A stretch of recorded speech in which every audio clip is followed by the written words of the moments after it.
Every pregnancy needs utmost care and attention. But certain pregnancies need a little extra attention. An Rh negative mother carrying an Rh positive baby is at increased risk of complications.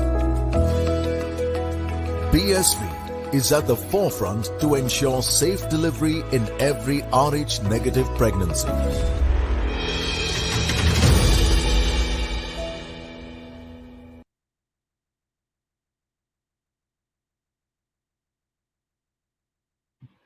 What a World Cup we are having. Last minute thrillers, last over games. Probably the best World Cup men, women under 19 we have ever seen. Today, it is the clash of the table toppers. Yes, Australia, who have qualified for the semi finals, and South Africa, who are at number two, unbeaten yet in the tournament, are facing each other. If South Africa beats Australia, yes, they qualify for the all important semi finals. I am joined by Dani Van Niekerk and Julia Price. With me for this all important encounter, Australia has won the toss and they have elected to bowl first.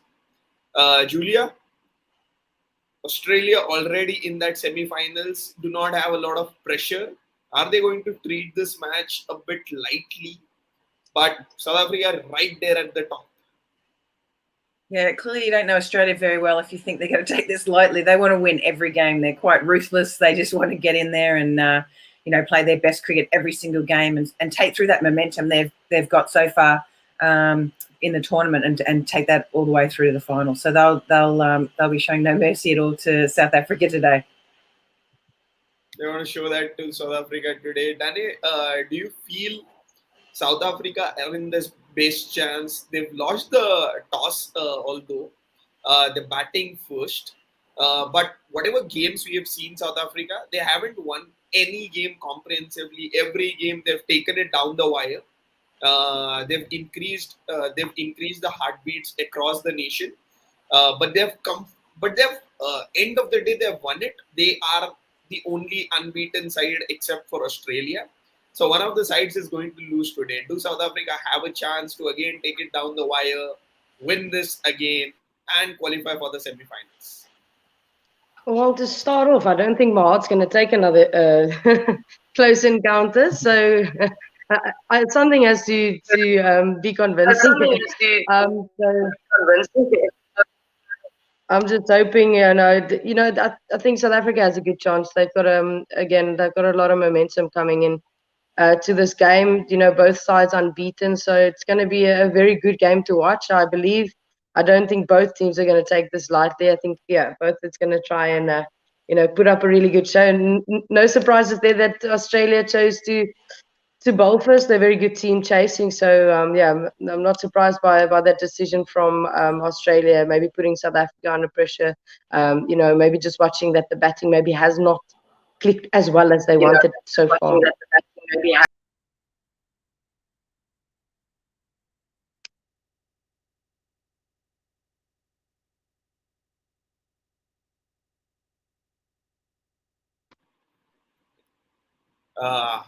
One big change for South Africa we're already looking for is Lara Goodall comes in for Tasmin Brits. And for Australia, is there any change? Yes, Annabelle Sutherland comes in for Darcy Brown. That looks to be the only change for Australia. Are you happy with this decision? A left-hander, Lara Goodall coming in for Tasman Brits, or would you have wanted any other change?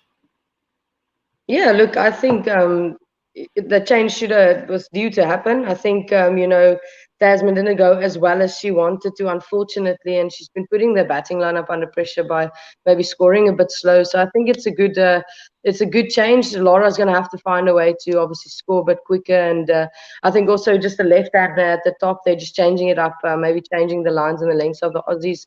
Might work in South Africa's favour. So I think it's a welcome change, and it'll be nice to see how Laura goes about her work today.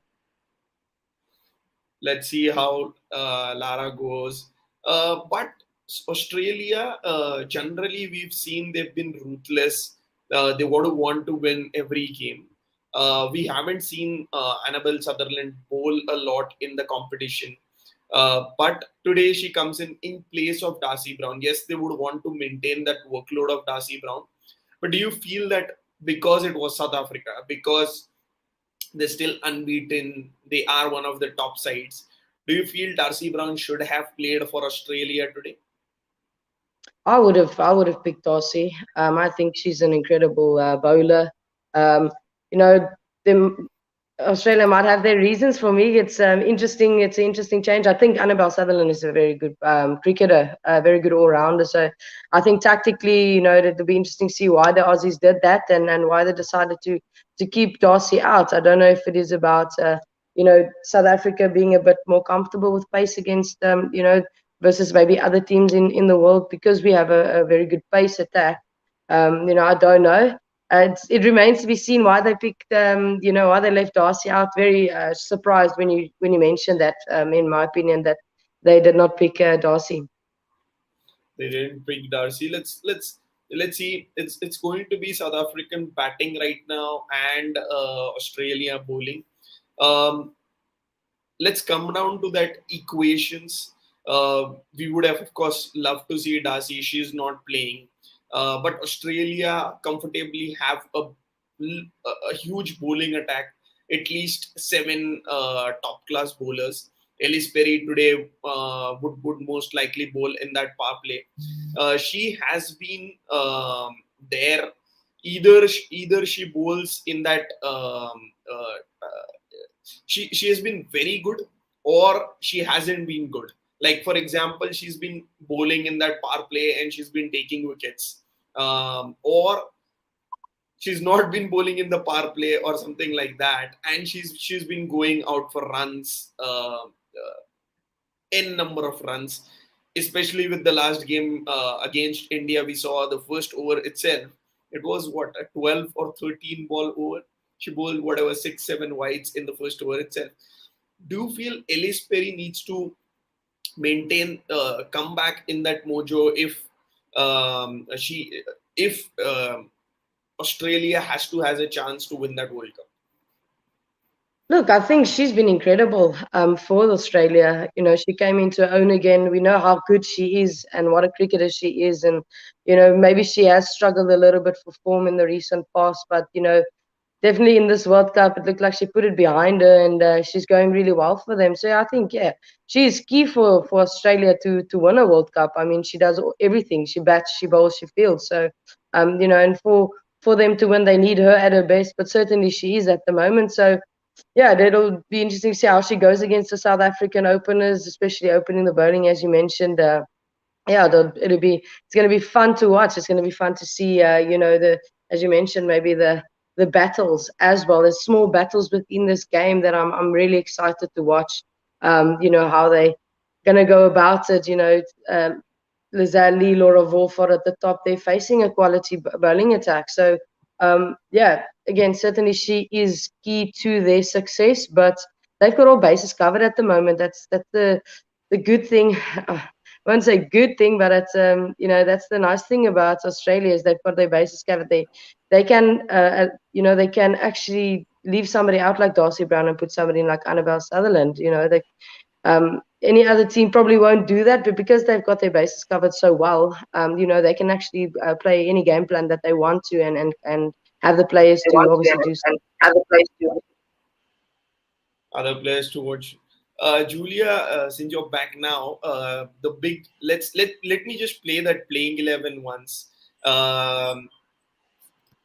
That's that's the change that we're seeing from South Africa. Lara Goodall comes in for Tasmin Brits. And of course, Masabata class misses out, which we already knew. And Tumise Kigune comes in for her. When it comes to Australia, the one change that they are having is Annabelle Sutherland comes in for Darcy Brown. Considering it's going to be Australia's bowling, let's talk about the Darcy Brown factor. Darcy Brown misses out.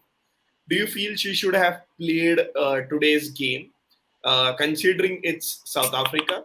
Or do you feel that workload management is more important considering they've already qualified for the semifinals?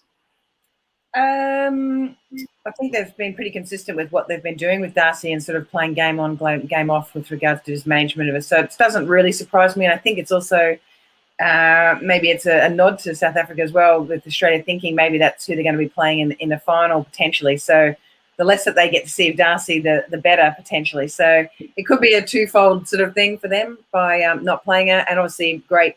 I heard Dane mentioning the fact that they've got quite good depth and that they can change around and bring in Annabelle without disrupting the team too much by leaving out Darcy. The other thing is it allows Elise Perry to maybe go back into that opening position where she's been bowling a lot better than she has been when she comes on first or second change. And I just feel, she's going to really enjoy opening the bowling with Megan Shute and getting some real leverage out of that wicket. It was a good toss to win. It's always got a little bit in it early. So, and Australia have been one of the most successful teams in the power play as well with the ball to date.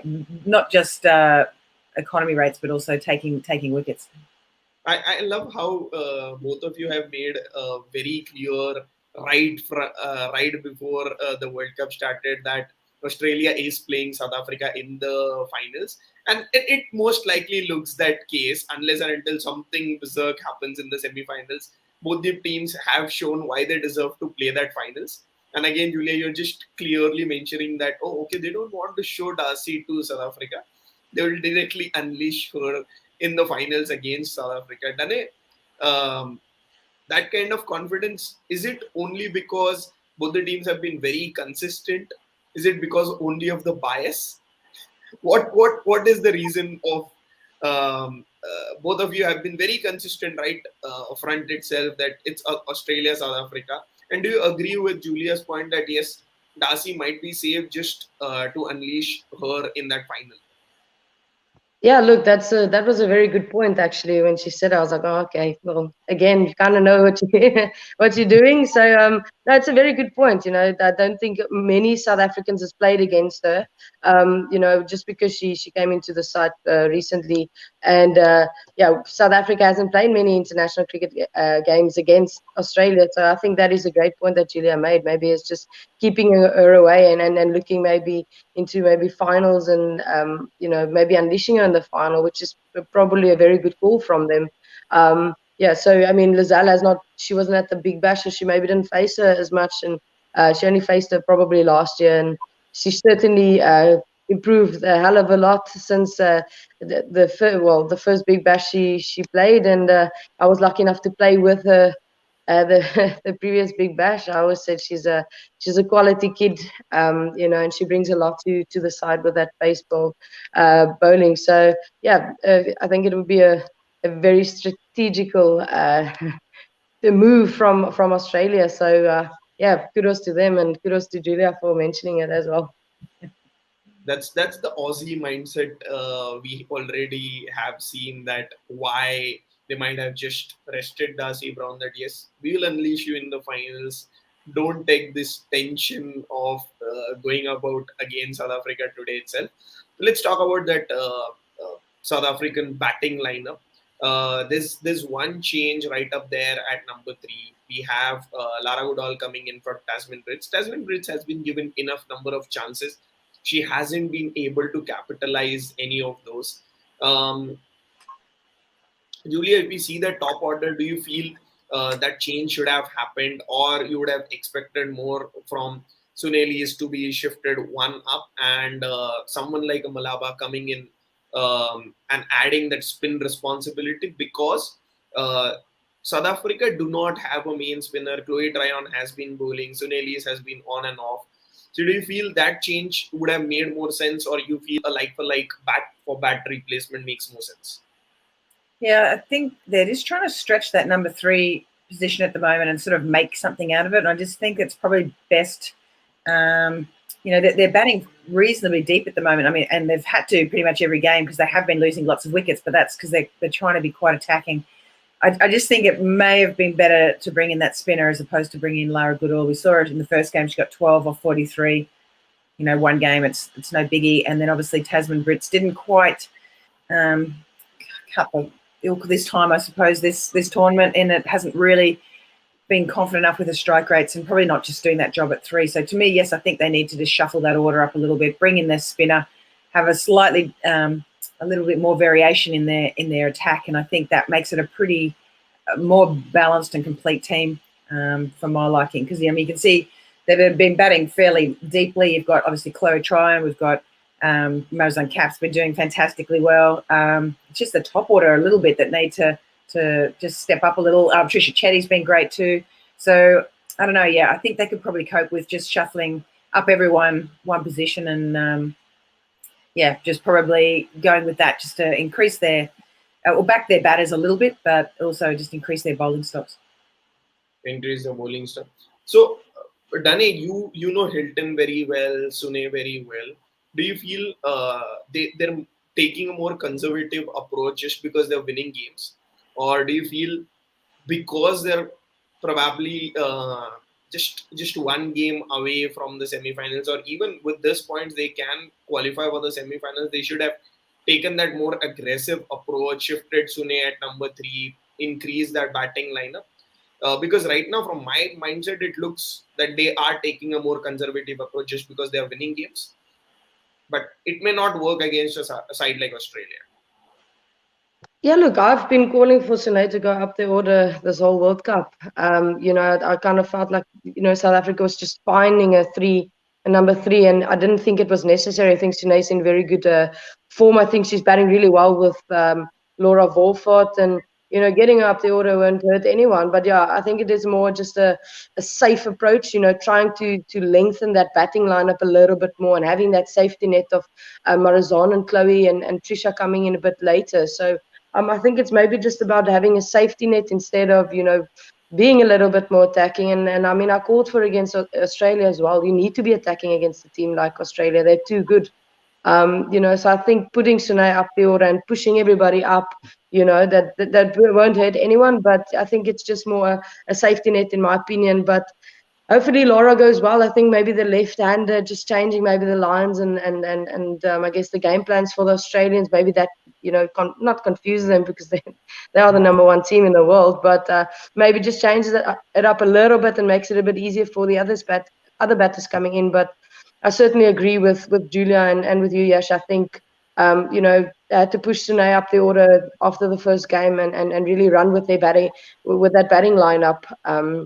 And also finding that the specialist spinner, because you mentioned that it's been bothering me the whole time. I don't have a frontline spinner. I mean, yes, it gets me every time. It gets you every time. It is particularly getting us every time because we also want to see South Africa in the finals. We don't want them to be defensive anymore. We want them to be as aggressive as possible. Let's talk about that Australian bowling lineup versus the South African batting lineup. How important is the role of Lizelle going to be today, considering she is the one who can particularly change that game for South Africa? The others, say for example, Laura Woolward is going to be more of an anchor's role.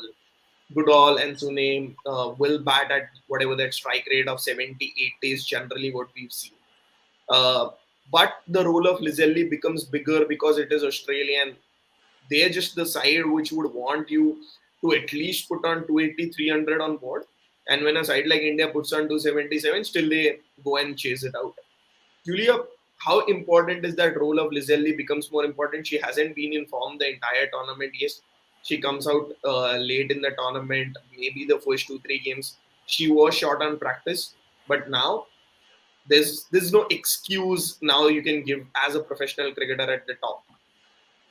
Yeah, it's pretty important. At the moment, they're only averaging around their highest score is 30 as their opening partnership, and that's just not sort of elite enough for South Africa or this tournament, I think, at the moment. I mean, we know what a great player Lizelle Lee is. She's the ODI Women's Cricketer, International Cricketer of the Year from last year.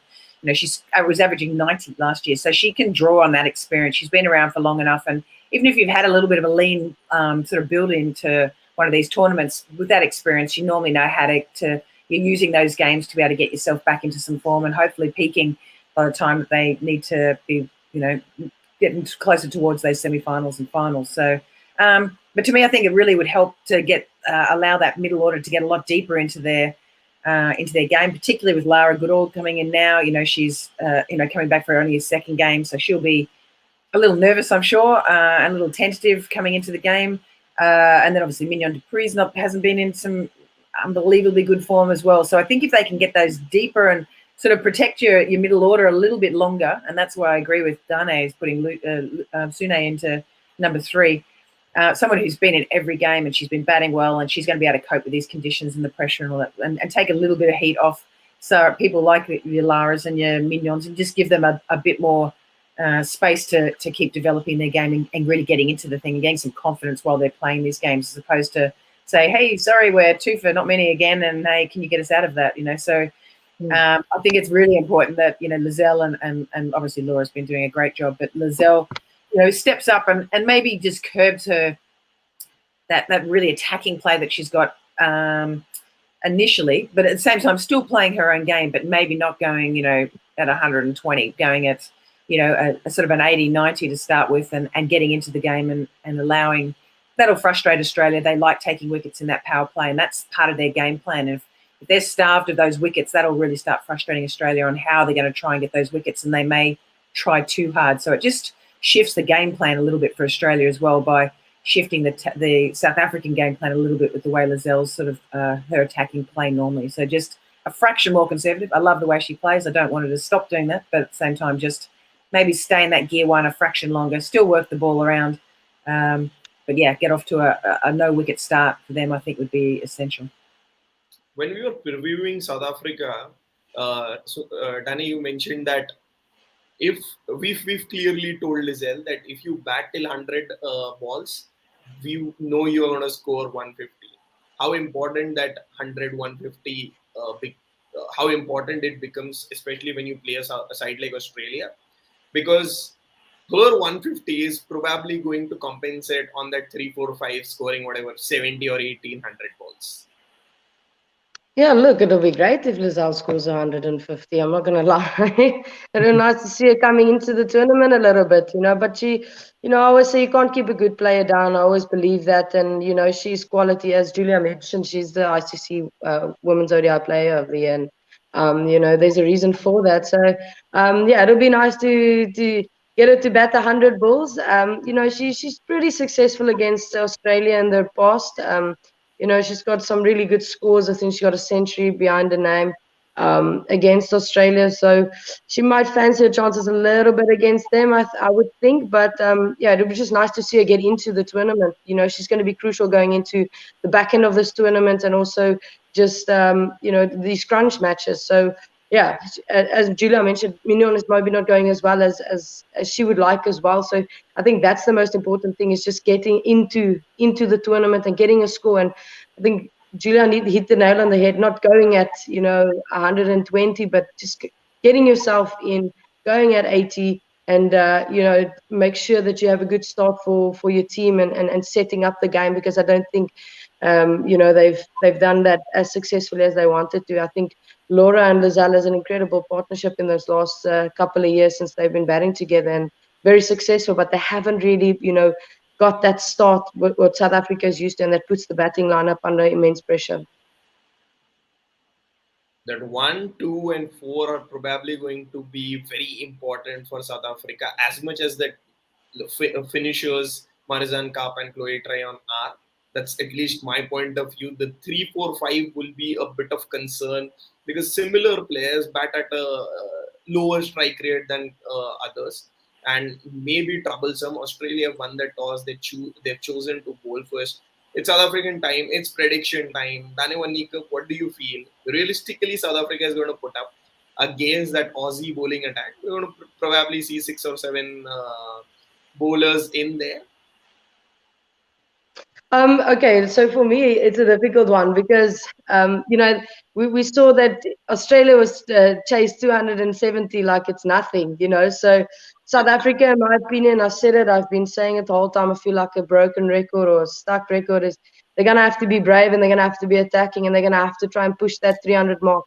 Again, I don't know the conditions as well. Maybe 300 is far off, but I think they need to really be attacking and be brave against this very good Australian team. So my prediction is they need to get to 280 to give themselves something to defend, because we know how good South Africa's bowlers has been. They've been banking on the bowling attack a little bit in this tournament and in the recent past as well. So, yeah, I think it's going to be a great game. I'm excited to watch it. I'm nervous. I'm not going to lie. I feel like I'm going to pad up and go bat. That's how nervous I am today. So, yeah, I think I'm going to still have to back my side and say they're going to come out as the victors and, and beat Australia for the first time in history. They've made history twice now. So let's make it 3-3. I'll wait for the fourth one in the finals, but let's try and make this 3-3. Julia 280 is what Dane says, and she predicts. We just saw that how comfortably Australia chased it against India. It will not be as comfortable if South Africa put on 280. It's not going to be as comfortable as they did it against India, considering the better bowling lineup South Africa has. Julia, what do you think? Realistically, South Africa will be able to put up, because they've not even crossed 250 this tournament. But of course, the sides that they've played against have been lower ranked. South Africa, Australia, of course, is a very higher ranked side. Yeah, I'd like to. I know that the girls, Australia have played on this pitch, well, this field twice in Basin, and they've scored 269, and then sort of got past the West Indies reasonably early with a low score there. So the pitch has definitely got something in it early, so it's going to be a little tough to get away. So I don't think it's going to be as high scoring as we'd think. Australia only got to 269 because Ash Gardner had an unbelievable innings and just came out and belted everyone around 48 off 18 or something. So to me, I actually think it's going to be a little tougher to get those big runs on this ground, even though it is usually an absolute belter of a pitch. But I think early on it's going to have a little bit in it. Obviously, that's why Australia have bowled first. So to me, I think it's probably going to it's going to be a tough run chase for Australia as well. But I don't think it'll be as big as the 270, 300. I think it's probably going to be around that sort of 250, 260 mark would be probably a decent score to be able to try and defend on base. And it seems to have just got a little bit in it this tournament and making it a little trickier for people. So that always makes it really interesting, because that's still a tough run chase, particularly if it's moving around a little bit. And obviously the attack that South Africa have got is, world class. So if they got around that 260 mark, I think that's going to challenge Australia a lot. So I'd like to see that if they get off to this good start. That's what they need. They need a good power play. They need a good power play. They need Lizelle Lee, Laura Woolward to do well. I'm sure Danewanik's fingers are crossed that yes, South Africa do it today. That's the only way to reach out to the semi-finals today itself. It's the clash of the table toppers. Australia plays South Africa. Danewanika predicts 280. Julia Price predicts 250, 260. Let's see what is going to be the score for South Africa as they come out to bat. We'll meet you guys in the mid-show here on Women's Cricket Zone, and Rep Sports presents The Outside View.